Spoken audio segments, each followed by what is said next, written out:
यहाँ पे एक क्वेश्चन होगा और बचे हुए जितने टाइप के क्वेश्चन है वो सब इसी में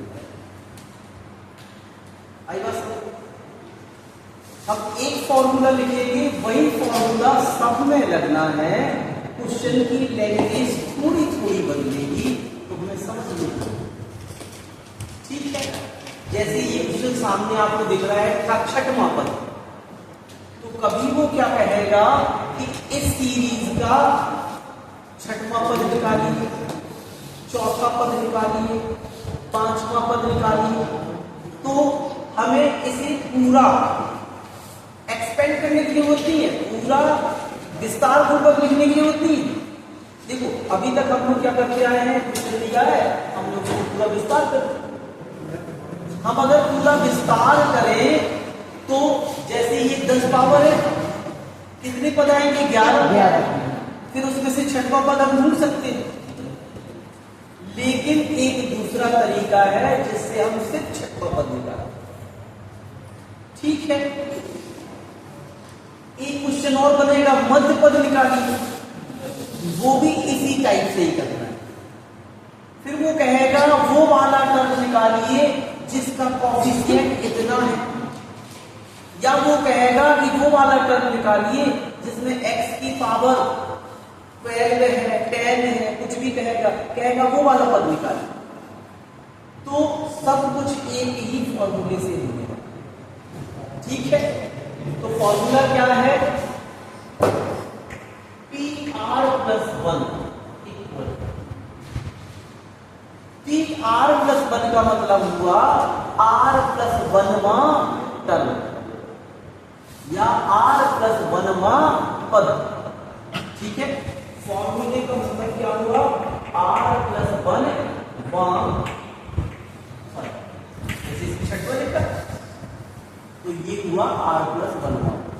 फॉर्मूला क्या है? NCR x की पावर n माइनस r और a की पावर r, ठीक है। और ये कब दिया होगा? जब x प्लस a की पावर n दिया।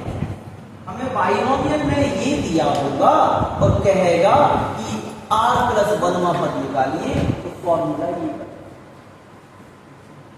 नहीं आया समझ? आ गया ना? तो देखिए डिफरेंट कैसे लिखा जाएगा। फॉर्मूला हमारा ये, हम यहां निपटाएंगे, ठीक है। अब जैसे उसने पूछा है छठवां पद, क्या पूछा है? छठवां। तो हमें ये कैसे लिखना होता है? ऐसे R+1 के फॉर्म में। तो छठवें को हम क्या लिखेंगे? E5, क्योंकि हम सीधा नहीं लिख सकते कि छठवां कहे तो यहां हमें R+1 के फॉर्म में लिखना पड़ेगा। यानी 6 को अगर +1 के फॉर्म में लिखेंगे तो क्या लिखेंगे? 5+1। आगे बात समझ में। अब इस फॉर्मूले में NCR है, इसका फॉर्मूला क्या होगा? देखिए पहले भी बता चुके हैं। NCR का फॉर्मूला क्या होता है? Factorial n upon n minus r factorial. ये NCR का फॉर्मूला। NCR का फॉर्मूला क्या है? Factorial n upon n minus r factorial, ठीक है। अब देखिए यहां पे हमारा n कितना होगा? n होगा जो पावर हमें ब्रैकेट में दी गई है, n होगा हमारा 10। r कितना है? r हमें लिखना है, जब छठवां पद निकालना है तो r क्या बनेगा? 5। नहीं है बस समझ। हमारा x क्या होगा? x होगा पहला टर्म, x क्या होगा? पहला टर्म। तो यहां पे हमारा x क्या है? x3। a हमारा क्या होगा? इसी बाइनोमियल का दूसरा टर्म। a हम साइन के साथ लेंगे तो -1/x। इतना किसी समझ में नहीं आया। एक बार और सुनो। हमने बताया ढेर सारे टाइप के फॉर्मूले आएंगे। फॉर्मूला यही अप्लाई होगा, सिचुएशन बदलेगी, भाषा बदलेगी, तो थोड़े थोड़े मूवमेंट आएंगे। अभी हम लोग पहला टाइप सीख रहे हैं सीधा सीधा, उसने कह दिया ये वाला टर्म निकालिए, दूसरा टर्म, पांचवा टर्म, छठवां टर्म, ऐसे सीधे सीधे गए। अभी हम ये सीखेंगे, फिर क्वेश्चन क्या करेगा, इन्हीं चीजों में मूवमेंट थोड़ी थोड़ी सी भाषा का फर्क लगना यही है, लेकिन कैसे अप्लाई करेंगे उस भाषा के हिसाब से समझते हैं। तो पहले तो साधारण थी, उसने कहा चौथा टर्म निकालिए, पांचवा निकालिए, छठवां निकालिए, तो कैसे निकालिए? तो फॉर्मूला क्या होता है, टी आर प्लस पर टी एन नहीं होता है, जैसे कल के दिन होता था अर्थमेटिक प्रोग्रेशन में, एपी में होता था, उन्होंने कहा छठवां पद निकालिए, तो T6 लिखते थे सीधा सीधा, वहां फॉर्मूला पढ़ा था टी एन बराबर, तो यहाँ टी एन ना पढ़ के फॉर्मूला क्या है, आर प्लस पर, तो यानी T6 है तो हम उसे y प्लस पर, आई बात समझ में? सातवां पद कहता तो हम क्या लिखते, C6 प्लस 1, चौथा कहता तो हम क्या लिखते, 3 प्लस 1। क्यों करना होता है, क्योंकि फॉर्मूला इस फॉर्म में। अब फॉर्मूले में जो जो चीजें दी हैं उनके बारे में जानकारी चाहिए। ये एनसीआर है तो क्या है, तो इसका फॉर्मूला, एनसीआर का फॉर्मूला क्या है। अब इनमें जो चीजें हैं, एन है, आर है, एक्स है, ए है, ये कहां से आएगा? ये हमने बताया कि एन हमारा जो बाइनोमियल के ऊपर मैक्सिमम पावर लगी है वो हमारा एन है, तो 10 लगी है तो एन कितना हो जाएगा, 10। आर तो हमारा यहीं से आने वाला है, इसको तो हमने 6 को आर प्लस 1 की फॉर्म में लिख दिया है, आर हमें दिख रहा है 5। फिर आता है ये वाला एक्स, तो ये इस बाइनोमियल का पहला टर्म होगा। हम इसे कभी कभी कैपिटल भी लिख देते हैं ताकि बच्चों को कंफ्यूजन न रहे, क्योंकि पहला टर्म अक्सर एक्स के फॉर्म में होता है, तो वो कहे ये भी एक्स है, ये भी एक्स, तो यहाँ पे हम कभी कभी कैपिटल एक्स बना देते हैं, तो आप चाहो बना सकते हो, ठीक है ना।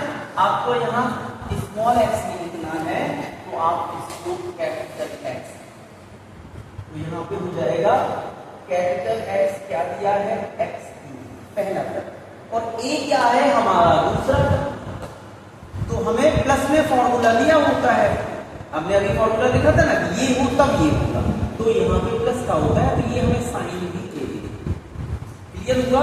अब ये सारी चीजें कहाँ अप्लाई होती है, यहाँ, तो देखें हम लिख रहे हैं T6 बराबर T5 प्लस 1 बराबर एनसीआर, एन का मतलब 10, सी आर का मतलब 5 है,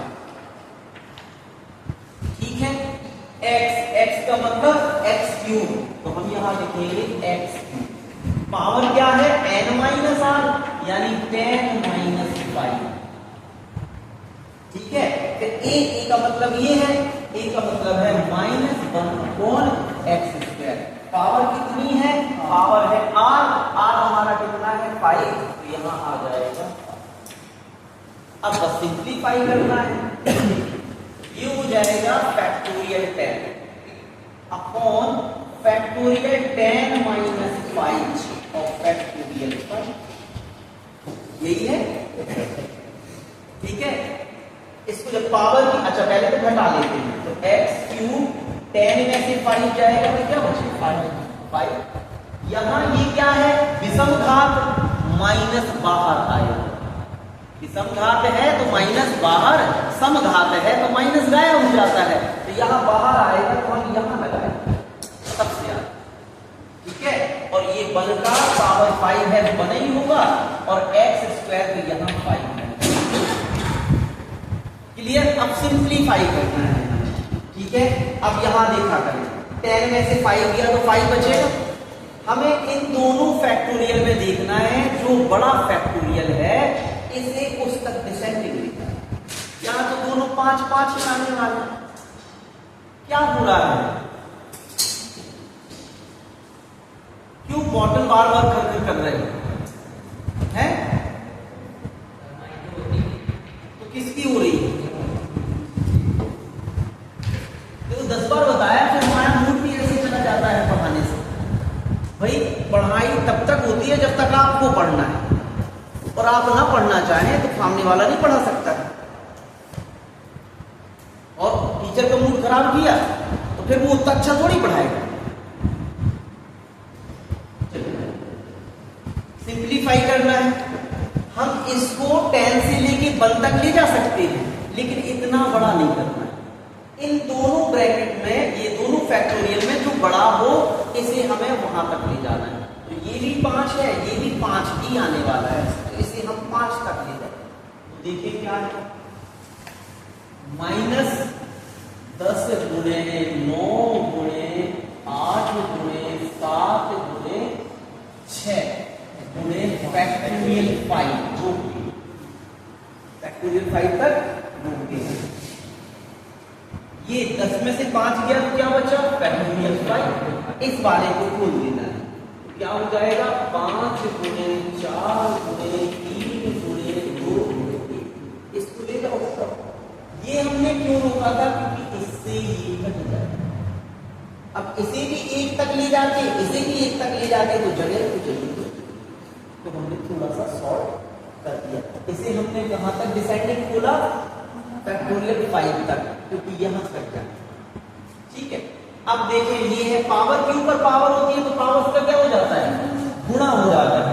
तो 5 की कितना हो जाएगा, गुणा हो जाएगा। अब यहां देखें, इसके ऊपर भी पावर के ऊपर पावर है, तो इसका गुणा हो जाएगा, तो कितना हो जाएगा, 10। ठीक है, अब ये काट सकते हो तो काट लो, 5 दूनी 10, 2 1 2, 3 3 9, 4 दूनी 8। अब जो बचे हुए हैं उनका गुणा भाग कर लो, जो भी। देखो, -3 दूनी 6, 6 36, 7 है, 9 बचा हुआ है। यहाँ पे जब डिवाइड में है तो पावर घट जाएगी, तो x की पावर 15 में से 10 यहाँ गुणा हो जाएगा, 6 7 5 42, 42 की 2 5 4 7 21, 21 और 4 25, और x की पावर 15 में से 10 है। ये हमारा वही टर्म है। कहने का मतलब इस सीरीज को अगर हम खोलें, तो जब खोलने में छठवां पद जो आएगा वही छठवां पद वो डायरेक्ट है। तो अब हमें उतने सारे नहीं खोलने, सीधा वो पद निकालना। आई समझ में बात की नहीं आई, क्लियर हुई? अब 1 से 2 क्वेश्चन लगाएंगे तो आपको समझ में आ जाएगा।